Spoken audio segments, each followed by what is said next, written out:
अब मैं बात को वहीं से आगे बढ़ाता हूँ। कन्फ्यूजन है जी कि हम तो हिस्ट्री ऑफ इंग्लिश लिटरेचर पढ़ रहे हैं और बार बार हम कह रहे हैं जी कि इंग्लैंड के बारे में बात करते हैं। ठीक है, इंग्लिश लिटरेचर इंग्लैंड से स्टार्ट हुआ। ठीक है, लेकिन साथ साथ कुछ नाम और भी गर्दिश तो कर रहे हैं ना। अब हमें सोचना चाहिए यार, ये इंग्लैंड क्या है, ये ग्रेट ब्रिटेन क्या है, ये यूनाइटेड किंगडम क्या है, ये क्या अलग अलग चीज़ें हैं या एक ही मुल्क का नाम है, ये क्या है? इस बारे में थोड़ी सी बहस करते हैं। असल में है क्या, ज़रा गौर से सुनिएगा इस चीज़ को। हमारे पास जो है ना टोटल, जो हम कॉन्टिनेंट्स की बात करते हैं, बर्रे आज़म जिनको हम कहते हैं, ठीक है, उसमें हमारे पास यूरोप आता है, अफ्रीका आता है, एशिया है, साउथ अमेरिका आता है, नॉर्थ अमेरिका आता है, ऑस्ट्रेलिया आता है, अंटार्कटिका आता है। ठीक है, अब तो कहते हैं कि और भी जो है नया वो डिस्कवर, शायद वो माना जाता है कि शायद आठवां भी कोई है, लेकिन ये सात तो हम पढ़ते ही पढ़ते हैं। ठीक है, तो हर एक कॉन्टिनेंट के अंदर बहुत से कंट्रीज होते हैं। इसी तरह हम यहाँ पे इंग्लिश लिटरेचर में बात करते हैं यूरोप की। ठीक है, क्योंकि यूरोप से ही चल के इंग्लिश लिटरेचर हमारे तरफ आया है। हम बात करते हैं इंग्लैंड की, हम बात करते हैं ग्रेट ब्रिटेन की, हम बात करते हैं यूनाइटेड किंगडम की। तो ये समझना ज़रूरी है कि ये क्या है। तो सबसे पहले तो हम आ जाते हैं जी यूरोप पे। अब यूरोप है, जिनको हम कहते हैं ना यूरोपियन कंट्रीज। ठीक है, अगर आप यूरोप का मैप खोलेंगे तो हम आप देख सकेंगे, एक तरफ यूके होगा, यूनाइटेड किंगडम। वो मैं इस तरफ बताता हूँ कि यूनाइटेड किंगडम असल में है क्या और ये किस तरह इंग्लैंड से और ग्रेट ब्रिटेन से डिफरेंट है और इनके आखिर इनका लॉजिक है क्या। तो आपको नज़र आएगा यूके और उसके आसपास की जो कंट्रीज नज़र आएंगी आपको, लाइक नज़र आ सकता है पोलैंड नज़र आएगा, जर्मनी नज़र आएगा, फ्रांस नज़र आएगा, स्पेन नज़र आएगा, इटली नज़र आएगा एक तरफ। दूसरी तरफ आपको पोलैंड, नॉर्वे, स्वीडन और फिनलैंड, ये सारे यूरोपियन कंट्रीज नज़र आएंगे। लेकिन जो ज़्यादा करीब करीब हैं यूके के, वो उसमें पोलैंड हो गया, जर्मनी हो गया, फ्रांस, स्पेन और इटली। तो आप अगर देखें ना इंग्लिश लिटरेचर में, तो क्या हम बार बार नहीं पढ़ते हम कि यार जर्मेनिक ट्राइब्स थी, जर्मनी की कोई ट्राइब्स थी। ठीक है, जंगली लोग थे जिन्होंने आके अटैक किया। क्यों? क्योंकि ये जो है ना सी रूट्स के साथ ये मिल रहा है। यूके असल में है क्या, ये समझ लेते हैं। अब हम बात करते हैं यूरोप की। यूरोप तो एक पूरा कॉन्टिनेंट है ना, तो इसमें जो आगे से एक, क्योंकि यूरोप के भी आसपास आप देखें ना, यूरोप जो ऐसा कॉन्टिनेंट है that is surrounded with water. हर तरफ इसकी जो है ना पानी है। पानी किस तरह है, एक तरफ हमारे पास एटलांटिक ओशन आ जाता है, आर्कटिक ओशन आ जाता है इसके आसपास। ठीक है, जिसने इस पूरे मतलब कॉन्टिनेंट को घेरा हुआ है। ब्लैक सी आ जाता है, मेडिट्रेनियन सी आ जाता है। ठीक है, तो ये मुख्तलिफ जो ओशंस के सिलसिले हैं ना, ठीक है, ये अटलांटिक हो गया, आर्कटिक हो गया और मेडिटेरेनियन सी और ब्लैक सी, इन इन सब, ये जो सारा का सारा पानी है, ये समुंदर है या फिर बहर है, इन्होंने पूरे के पूरे जो है यूरोप को घेरा हुआ है। मेरी बात समझ आई है? अब यूरोप तो बहुत बड़ा कॉन्टिनेंट है भाई। अब यूरोप के मैप में जाते हैं ना, तो कुछ कुछ यूरोप के ही पार्ट्स हैं, लेकिन जो थोड़े से यूरोप से हट के हैं, यानी कि वो आइलैंड्स हैं। आइलैंड समझते हैं ना, ऐसा पीस ऑफ लैंड होता है जिसके चारों तरफ पानी होता है। Piece of land that is surrounded by water, हर तरफ जिसके पानी होता है वो आइलैंड होता है। अब असल में यूके जो है ना एक आइलैंड है यूरोप का हिस्सा है, यूरोप का हिस्सा है, लेकिन आइलैंड, आइलैंड यानी यूरोप से थोड़ा सा हटके। अब जब यूरोप से हटके हम बात करते हैं ना, एक टर्म यूज की जाती है जिसे कहते हैं ब्रिटिश इजल्स। इजल्स का मुराद है आइलैंड से निकला ये वर्ड, ब्रिटिश इजल्स। अब ब्रिटिश इजल्स है क्या, असल में ये कलेक्शन ऑफ आइलैंड्स है, बहुत से आइलैंड्स है। माना जाता है कि मोर देन 6,000, 6,000 से ज्यादा छोटे छोटे आइलैंड्स हैं। यूरोप का ही हिस्सा है लेकिन आइलैंड्स हैं। तो ग्रुप ग्रुप ऑफ आइलैंड्स को हम कहते हैं ब्रिटिश इजल्स। उन्हीं ग्रुप ऑफ आइलैंड्स में जो है ना एक बड़ा हिस्सा है, एक बड़ा, ये जिसे समझ लीजिए एक बड़ा आइलैंड है जिसे हम कहते हैं ग्रेट ब्रिटेन। अब ग्रेट ब्रिटेन जो है ना, ये असल में एक जियोग्राफिकल एरिया है। ये तो एक लार्जर पीस ऑफ लैंड है जिसके आसपास पानी है, बड़ा हिस्सा है पानी का, जजीरा है। ग्रेट ब्रिटेन जो है ना एक लार्जेस्ट आइलैंड है। यानी जो ब्रिटिश इजल्स हैं, इस तरह समझ लीजिए, ब्रिटिश इजल्स या ब्रिटिश आइलैंड्स जो हैं ये यूरोप से हट के यूरोप के ही पार्ट है, लेकिन मुख्तलिफ आइलैंड्स हैं। 6,000 से लगभग कोई इतने 6,000, लगभग 6,000 तक आइलैंड्स हैं। और इन आइलैंड्स में जो बड़ा एक जजीरा है ना, ठीक है, वो है ग्रेट ब्रिटेन, उसको असल में कहते हैं ग्रेट ब्रिटेन, ठीक है ना। अब जो हमारा ग्रेट ब्रिटेन है ना, इस ग्रेट ब्रिटेन के अंदर जो है मुख्तलिफ कंट्रीज आते हैं। इसके अंदर इंग्लैंड भी आ रहा है, इसके अंदर वेल्स भी आ रहा है, इसके अंदर स्कॉटलैंड भी आ रहा है, ठीक है। एक तो ये बड़ा वाला जो हमारा आइलैंड आता है, ठीक है, ठीक है।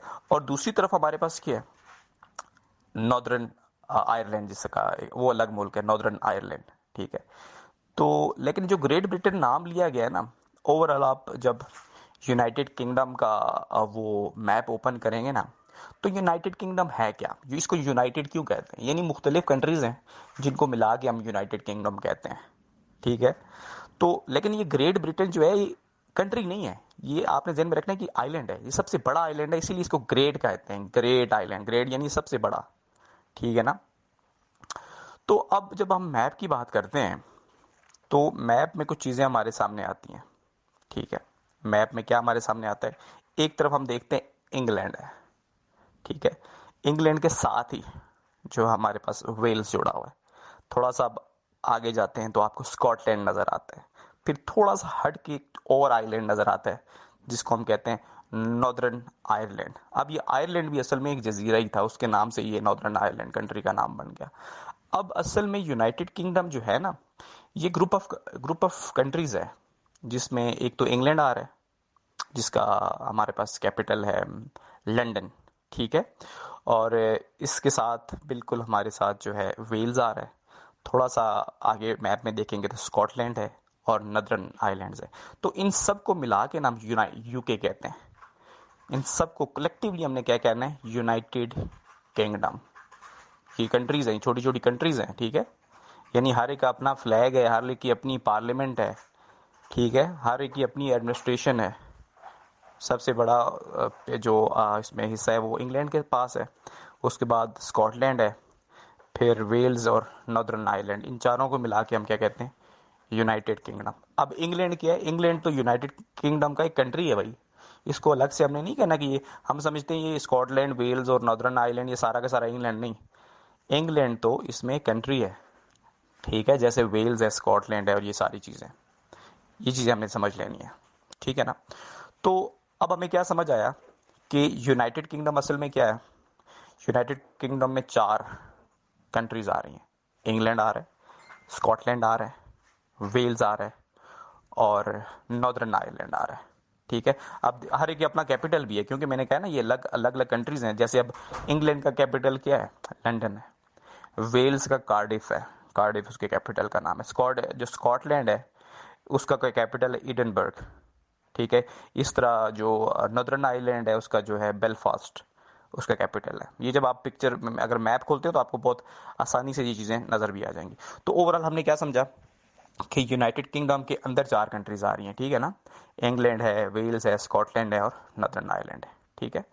अब इसको हम क्या कहते हैं, United kingdom of great Britain.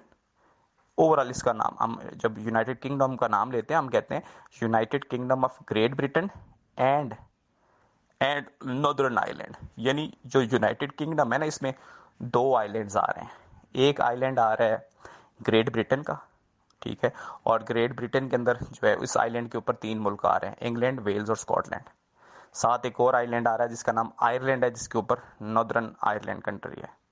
अब आपको होपफुली समझ आ गया होगा, ठीक है। यूनाइटेड किंगडम क्या है, असल में कॉम्बिनेशन ऑफ 4 कंट्री, 4 अलग अलग मुल्क हैं, ठीक है। जो कि दो उस अब जो है 2 आइलैंड्स के ऊपर है। एक बड़ा वाला एक आइलैंड है जो कि ग्रेट ब्रिटेन का है। जो ग्रेट ब्रिटेन वाला आइलैंड है ना, उसके ऊपर जो है एक तो इंग्लैंड आ रहा है, स्कॉटलैंड आ रहा है और एक तरफ वेल्स आ रहा है, यानी ज़मीन का टुकड़ा है। एक तरफ इंग्लैंड आ रहा है, बड़ा टुकड़ा है, इंग्लैंड के साथ है वेल्स और स्कॉटलैंड। थोड़ा सा हट के एक और आइलैंड्स है जो कि यूके का ही हिस्सा है, जिसको हम नॉर्दर्न आयरलैंड कहते हैं, ठीक है ना। तो ये चीज़ समझ लेना आपके लिए बहुत ज़रूरी है, ठीक है। दोबारा रिवाइज कर देता हूँ। यूनाइटेड किंगडम जो है ना, इसमें 4 कंट्रीज हैं। हम इसको इस तरह कहते हैं, यूनाइटेड किंगडम में कौन कौन से कंट्रीज हैं नाम बता देता हूँ, इंग्लैंड, वेल्स, स्कॉटलैंड और नॉर्दर्न आयरलैंड। अब ये असल में ये यूनाइटेड किंगडम के ऊपर जो है, यूनाइटेड किंगडम जिनको हम कहते हैं ना, ये जो 4 कंट्रीज हैं ये दो जो है जजीरों पे हैं। एक इसका ग्रेट ब्रिटेन जो है बड़ा वाला आइलैंड है, जिसके ऊपर इंग्लैंड, वेल्स और स्कॉटलैंड आ रहे हैं। और एक तरफ जो है दूसरी तरफ हमारे पास एक छोटा वाला जजीरा जजीरा आ रहा है जिसके ऊपर नदर्न आयरलैंड है। तो इसको हम कलेक्टिवली इस तरह कहते हैं, the United kingdom of great Britain, यानी ग्रेट ब्रिटेन का एक आइलैंड है, एंड नॉर्दर्न आयरलैंड। ठीक है। अब इसके ऊपर जो मेजेस्टी काम कर रही है इस टाइम वो क्वीन है। आपको पता है ना ये मोनार्क सिस्टम चल रहा होता है, तो इन सब के ऊपर अभी किसका है जो है मोनार्क सिस्टम, वो है उस अभी क्वीन एलिजाबेथ है। ठीक है ना।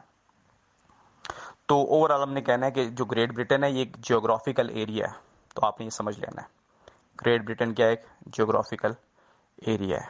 ये चीज़ हमें समझ लेना बहुत ज़रूरी है, क्योंकि बाद में हम जब पढ़ते हैं तो हमें समझ फिर नहीं आ रही होती यार ये ग्रेट ब्रिटेन क्या है और ये बाकी चीज़ों से किस तरह अलग है। ठीक है। तो अब ये क्या है कि यूरोप से जब ये हट के साइड पे अलग से एक सॉरी एक आइलैंड है जिसमें मैंने आपको बताया ग्रेट ब्रिटेन है।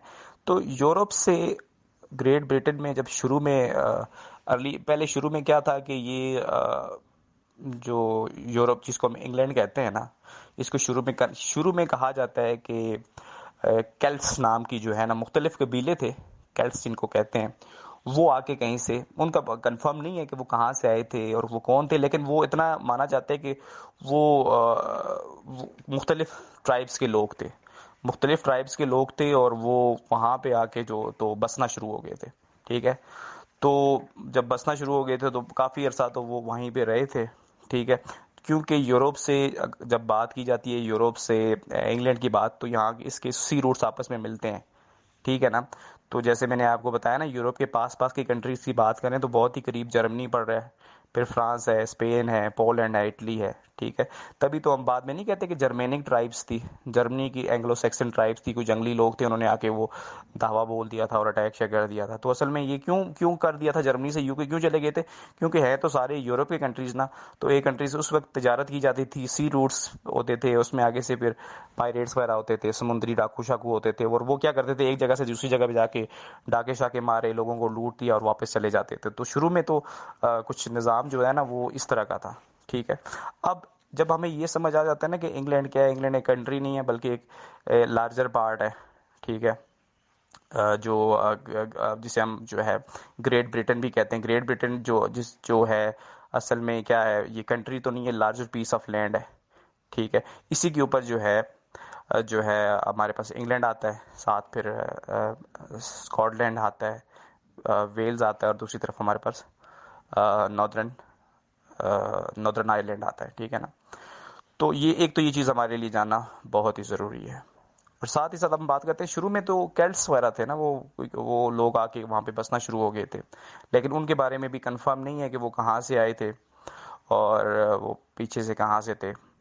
तो बाद में क्या हुआ था कि रोमन्स में भी खासकर बात करते हैं, इटली के अंदर जो है उस वक्त जनरल था वो जूलियस सीजर की, जब हम बात करते हैं ना,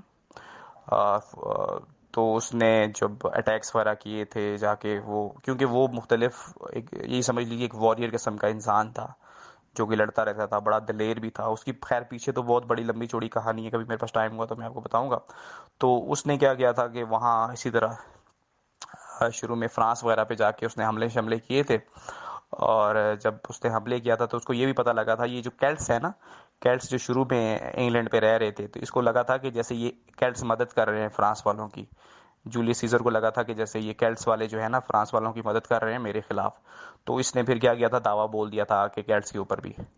तो इसने चढ़ाई शढ़ाई की थी शुरू में, जो इसके इनिशियल जो अटैक्स वगैरह थे वो तो इतने सक्सेसफुल नहीं रहे थे, लेकिन बाद में इसने सक्सेसफुली उनको उन पे डोमिनेट हो गया था।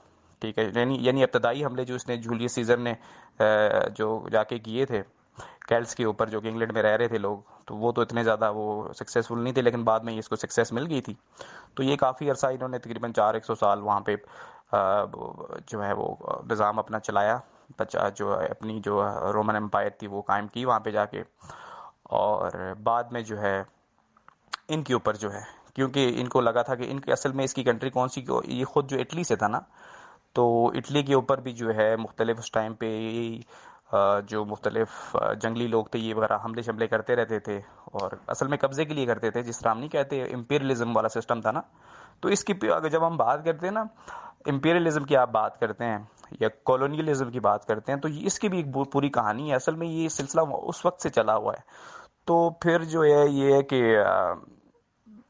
बहरहाल इसने अटैक्स वगैरह किए शुरू में, तो ये इनके ऊपर से फिर ये जब वापस चले गए, इनको कहा गया था भाई कि आपके तो अपने जो कंट्री है, ठीक है, वहाँ पे जो है हालात ख़राब हो गए हैं, वहाँ पे तो मुख्तलिफ जो जंगली लोग हैं उन्होंने हमले शमले कर दिए हैं। उस वक्त ये जो, क्योंकि ये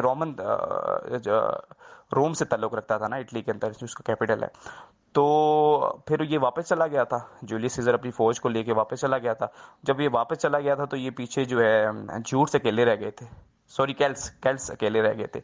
तो कैल्स ने अपनी मदद के लिए ना बाकी आसपास के जो मुल्क थे ना, जर्मनी वगैरह से ये जो लोग मंगवाए थे, खुद जंगली लोग जो जिसको हम नहीं कहते एंग्लो सैक्सन और जूट्स, ये उसने मंगवाए थे ताकि उन जंगली लोगों के खिलाफ हमारी आके मदद करें, क्योंकि रोमन्स के जाने के बाद जो है ये अकेले रह गए थे, ठीक है।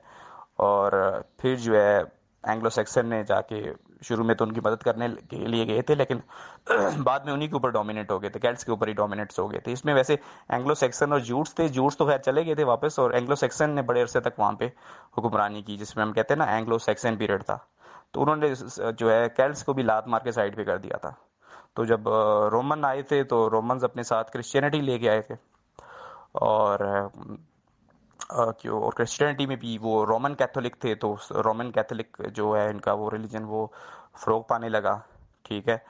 और शुरू में ग्रीक लैंग्वेज थी, उसके बाद ये लैटिन लैंग्वेज को लेके आए, तो शुरू में इसीलिए हम ग्रीक और लैंग्वेज लैटिन लैंग्वेजेस की बात करते हैं, ठीक है।